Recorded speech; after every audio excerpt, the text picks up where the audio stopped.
Right guys, in today's video I'm going to be giving you my controller settings, my graphics settings and my Nvidia settings so your game can look smooth, run smooth and you can play smooth. Let's get into it. Right guys, so first of all I'm going to get you to click options, go to graphics, then display. You're going to go straight to your display mode and make sure this is set to full screen. As for the screen refresh rate, I'm running 144 frames and 144 hertz monitor, so I set mine to 144.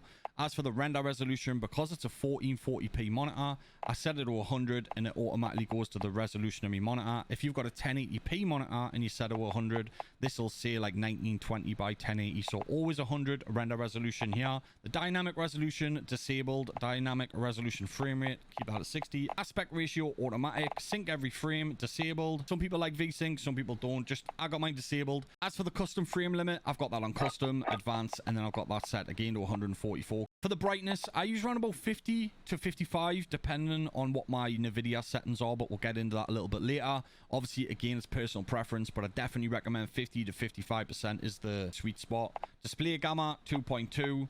Nvidia highlights disabled. Nvidia reflex low latency, I've got that enabled. Some people like enable boost, but I've got it enabled right now. Then we're going to jump straight over to quality, guys. Make sure you apply those settings. For the field of view, I've got that maxed out at 120 field of view. If you go onto advanced, my ADS field of view is set to affected. Camera movement is set to at least 50%. Just set it there, trust us. Streaming quality low. Texture resolution very low. Texture filter low. Particle quality low. Bullet impact sprays disabled. Some people like that on, depending if you do videos for like TikToks, recall videos, but personally I've just got it off.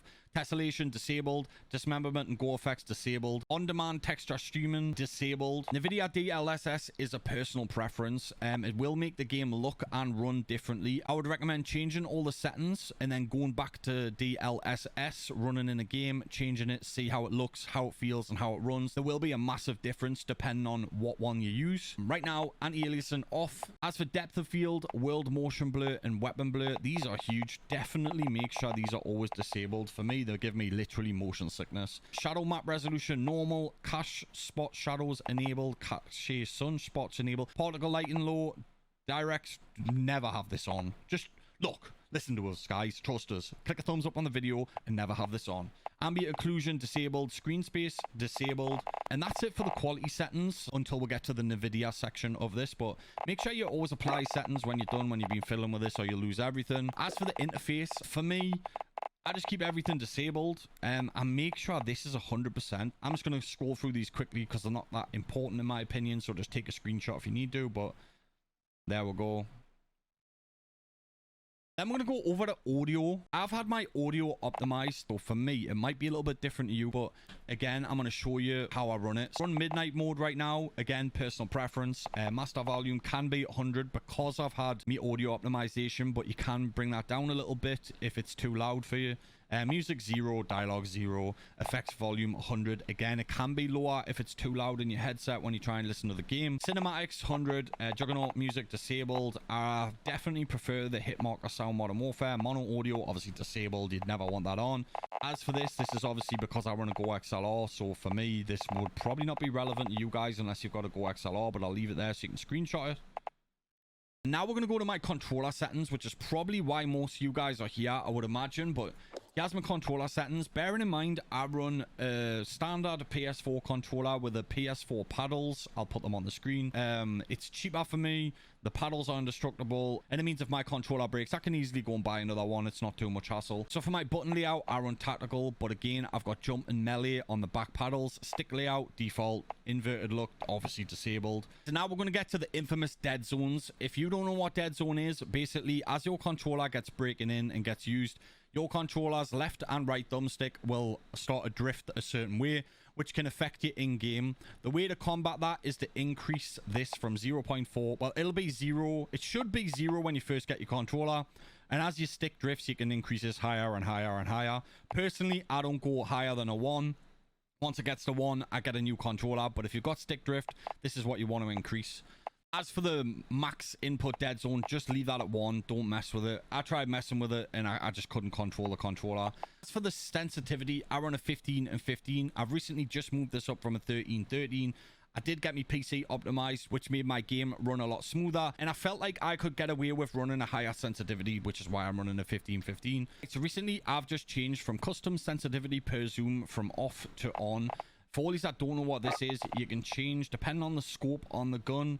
You can change your zoom speed. Basically, when you're aiming down sight, you can change the speed that you look at. That's the layman's terms. Right now, I've got everything up to snipers set where I need to, but I haven't run snipers in a while. I'm going to start running them now. They've just been buffed, and these will be changing probably higher because I like the quick scope. But again, personal preference. You can keep this off and have a sensitivity across all guns, or you can do it individually per zoom.